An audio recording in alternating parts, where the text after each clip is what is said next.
sortear público do alumnado.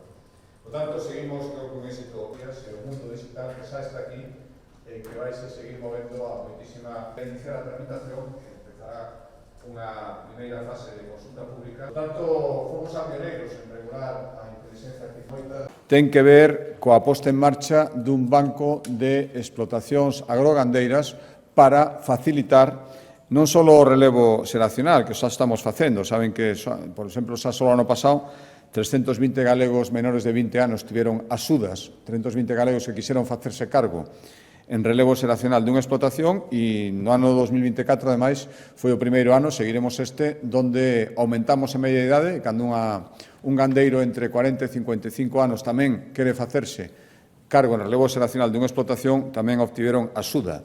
130 beneficiarios tivemos o ano pasado. Por tanto, está claro que o relevo xeracional ben xestionado é unha solución para a continuidade de moitas explotacións e o que fixemos foi aprobar hoxe, poñer en marcha, se ademais será de xeito inmediato, unha plataforma para poñer en contacto a titulares de explotacións que queiran deixalas con xente interesada en coller as rendas e que sigan funcionando. Haberá un visor que permitirá localizar e visualizar as características das explotacións que estén no banco. Haberá tamén asesoramento para poñer en contacto e facer un seguimento de todo o proceso de relevo.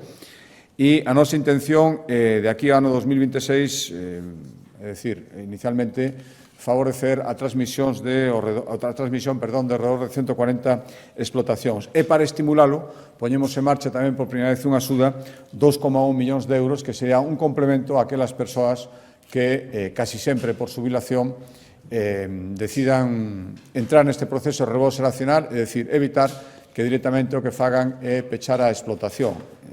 A parte deste asesoramento que decía e o Banco de Explotacións para coñecemento desa situación, 2,1 millóns de euros como estímulo, como complemento, para que se decidan por ese relevo xeracional, porque, ademais de xente disposta a collelas, ten que haber explotacións viables que poidan seguir funcionando e que o propietario decida que unha boa opción non pechalas de xeito definitivo.